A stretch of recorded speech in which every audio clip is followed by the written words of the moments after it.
Salve, salve, gurizadinha! Seja muito bem-vindo, muito bem-vinda ao vídeo da carta de número 10. Augusto, cheguei aqui no YouTube, não tenho nem ideia de que carta é essa. Não tem problema, porque a carta é uma forma que eu decidi transmitir a imensidão que é a medicina do estilo de vida de maneira semanal, de forma que a gente possa ir construindo conhecimento semana após semana, sedimentando e entendendo que a mudança, na realidade, ela é um processo, ela não é um ponto no tempo. Ninguém um dia era A e passa a ser B da noite para o dia. Quer que isso seja na atividade física, na alimentação, no sono, nas relações sociais ou no controle de tóxicos. E a carta da semana de hoje, ela fala sobre movimento. E o movimento, ele pode ser tanto uma maldição quanto uma bênção, pensando do ponto de vista filosófico. Por que uma maldição? Porque é um movimento que causa o nosso sofrimento, a constante mudança. Quando a gente se adapta a uma situação, vem a vida e, seja por uma escolha diretamente nossa, ou às vezes, de certa forma, imposta, ela muda aquilo e a gente é obrigado a se mexer. Ao mesmo tempo em que o movimento é uma bênção, porque quando a gente se movimenta intencionalmente rumo aos nossos objetivos, aos nossos valores, a quem a gente diminui a entropia, ou seja, a desorganização. Um organismo que está parado, que não está andando rumo àquilo que lhe é importante, ele está se desorganizando. Mas nisso, a gente está falando do movimento de uma forma um pouco mais filosófica. Agora, o movimento de forma cinética, de forma de realmente movimento corporal, mexer, deslocar-se, andar, correr, nadar, pedalar, pular, rolar, ir de um ponto A ao ponto B, subir de um ponto A a um ponto B, descer de um ponto A a um ponto B. a, a kinesis, né? O movimento. Ou apertar um gatinho. Pensa só. E daí eu fiz questão de colocar na carta, porque eu acho que isso é uma das coisas mais sensacionais. A gente pensar que, assim, com licença, desculpa aos historiadores de plantão, mas eu vou resumir isso de uma forma muito grotesca, vai ficar errado. Tem generalizações que não são as mais adequadas, mas pensa só, dentro do contexto, tá? A Terra surgiu, a Big Bang, explosão do universo. Aí do nada apareceu o Sol. Do nada, né? Aí apareceu o Sol, a Terra. Aí passaram-se bilhões de anos, surgiram seres unicelulares. Esses seres unicelulares agregaram organelas, ficaram mais complexos, viraram multicelulares, foram ficando complexos, se diferenciando, saíram das águas, conseguiram crescendo e viraram quadrúpedes, depois mamíferos, e dos mamíferos surgimos os primatas, nós. E, em última análise, a gente não estava satisfeito em caminhar em quatro patas, a gente passou a caminhar em duas. E isso é uma das grandes diferenciações da nossa espécie. E veja bem, a gente usou as nossas duas pernas para sair da África, foi em direção Oriente Médio, Europa, Ásia, depois Oceania, Américas. A gente caminhou essa distância toda. Tudo que eu quero dizer com isso é: a evolução age lentamente para tornar a reprodução do mais apto. Então, aquele que está mais apto se reproduz mais.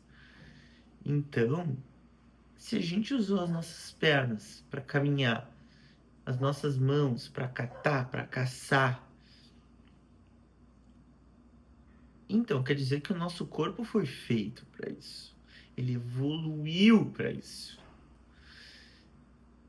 E o que aconteceu no meio do caminho que mudou drasticamente tudo?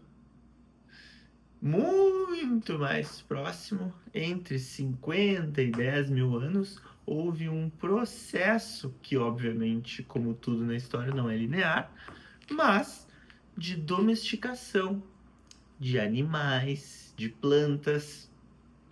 E antes, que a gente vivia em constante necessidade por movimento, por abrigo, vivíamos na escassez. Pela primeira vez ocorreu o assentamento de um cada vez maior número de seres humanos em um lugar só, onde tinha abrigo, onde tinha comida, e uma minoria minúscula começou a viver com ausência de movimento e com excesso de comida, com abundância. Isso gerou todo um espectro de doenças que não existiam. Óbvio, antes de gerar um espectro de doenças que não existiam, aumentou a expectativa de vida daqueles que tinham o excesso. Então criou-se uma solução, dando-se o excesso, e além disso, pessoas agrupadas em cidades, elas passam a se diferenciar, a fazer uma coisa bem, uma faz uma coisa bem, outra faz outra coisa bem, eles começam a trocar. E não necessariamente envolve o movimento. Os banqueiros, por excelência, são profissões que ficavam sentadinho, tranquilinho. Então, o sedentarismo, ele veio junto com as grandes civilizações.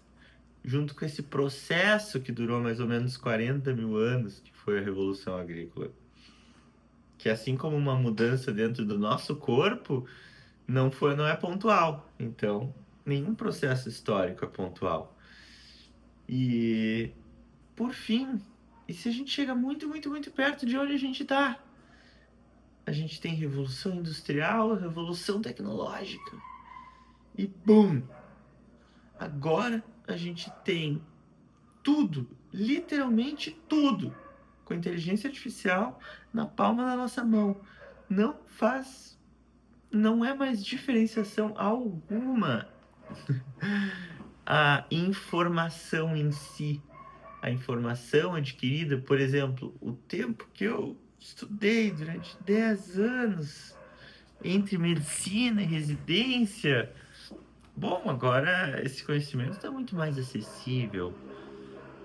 Então, houve uma mudança drástica na forma que a gente vive, num espaço de tempo que, para os nossos genes e para o nosso corpo se adaptar, não deu tempo.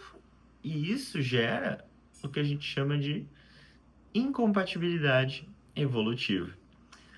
O nosso corpo, ele anseia por movimento. Tudo que vem a partir do movimento é benéfico.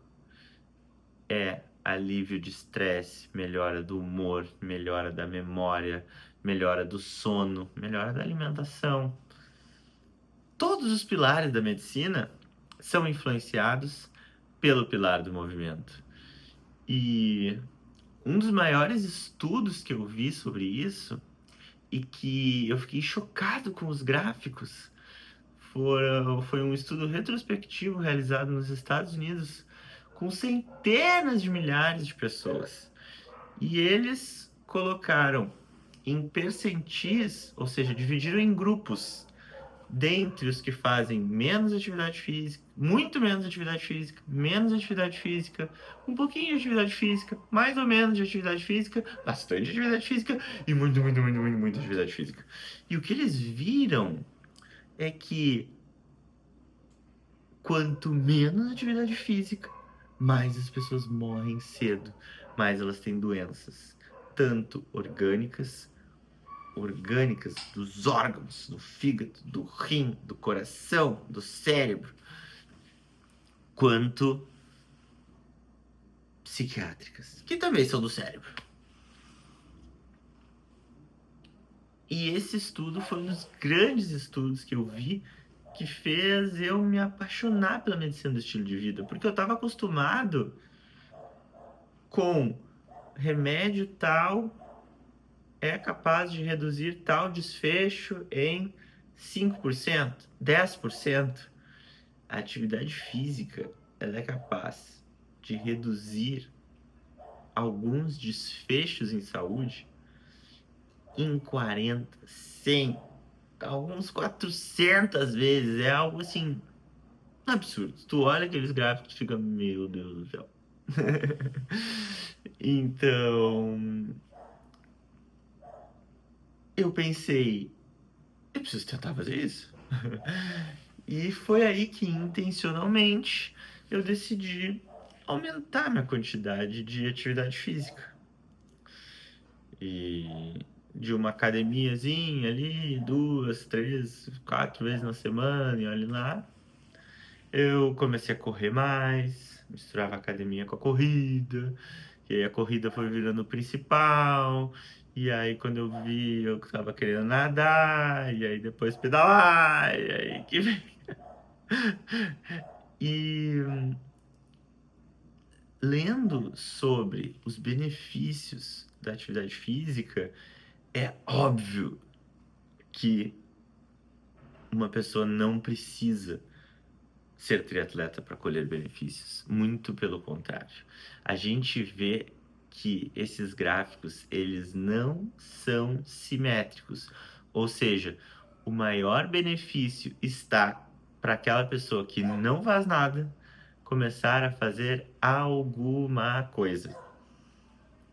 E por benefício, eu falo aqui exatamente do que a medicina do estilo de vida valoriza tanto, que não é o viver mais, porque o que adiantaria viver mais, mas sim o viver melhor, ter uma vida boa, porque a atividade física, ela não é só um sofrimento que tu paga hoje para teu amanhã ser melhor. É óbvio que isso acontece. O teu amanhã vai ser melhor. Entretanto, o teu hoje, o teu agora também vai ser melhor. A qualidade dos teus pensamentos, a forma com que tu lida com o estresse, o jeito que tu vai dormir durante a noite, a forma que tu vai olhar para a alimentação, uma vez que é muito fácil fazer o gancho entre fiz uma atividade física, agora eu vou nutrir o meu corpo, porque o estado de bem-estar que a atividade física dá e de autoeficácia, de eu consigo, é meu. Ninguém me tira. É igual a estudar. Ninguém te tira. Esse estado, ele esparrama para as outras áreas da vida. Dessa maneira. O pilar de movimento, ele passa com a execução, que eu não vou mentir, não é da noite pro dia, não é nem no primeiro mês, talvez não seja nem nos primeiros meses, mas ele passa, sim, depois de um pouco de tempo para uns, mais tempo para outros, ele passa a ser intrinsecamente motivante, ou seja, no início, ele é extrinsecamente motivante. Como assim, Augusto? Extrinsecamente motivante é quando tu faz algo meio a contragosto, meio sem ter prazer, pensando numa recompensa externa, que normalmente ela é saúde, estética. Eu prezava muito pela saúde cerebral, mas que pá, tu tá ali, azar. Agora, o intrinsecamente motivante é quando, ao passar pelo processo de uma atividade física, começar a melhorar naquela atividade física, ver que se é capaz de realizar ela, aquele momento ele passa a ser valoroso por si só. A execução é a própria recompensa. E a isso a gente chama de valorização do processo. Porque não mais eu tô só mirando lá na frente, condicionando lá na frente. Agora é o presente, é o momento do dia que eu quero. Seja porque o dia tá difícil, ou realmente eu quero ter aquela sensação de bem-estar. E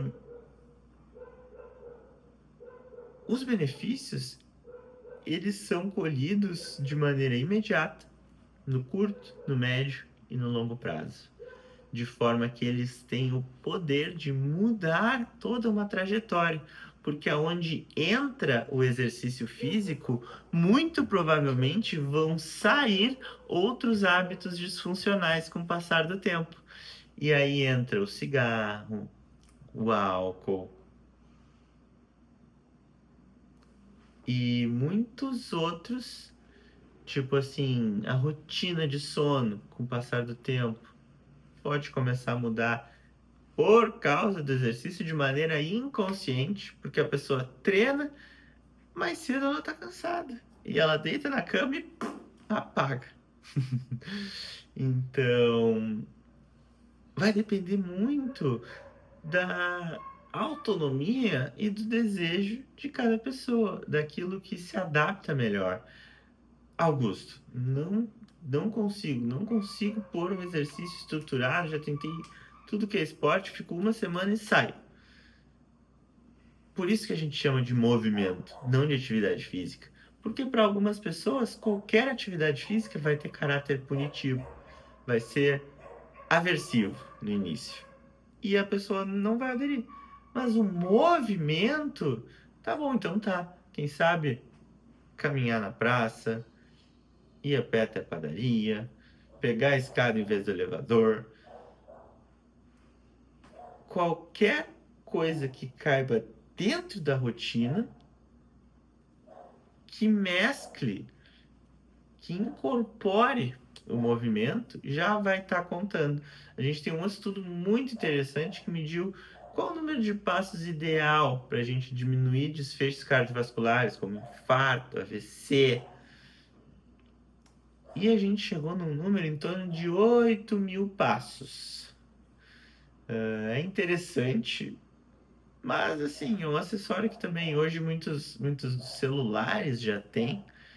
E quando a gente coloca o relógio, a gente coloca uma meta de 8.000 passos e a gente começa a olhar, tipo, tá, agora eu alcancei 8.000 passos. E às vezes, tipo, 2 da tarde. E às vezes, passou o dia inteiro e tu nota, pá, não bati meus 8.000 passos. Tá bom, acontece, não dá pra fazer tudo 100%, né? Mas, então, o movimento é esse pilar que eu sou apaixonado. Acredito que cada pessoa tem um pilar da medicina do estilo de vida no qual acaba sustentando um pouco os outros. E isso é altamente individual e tá tudo bem, não tem certo e errado. E eu diria que para mim é um movimento, porque eu percebo nitidamente a piora no meu humor, piora na minha cognição, piora no meu sono.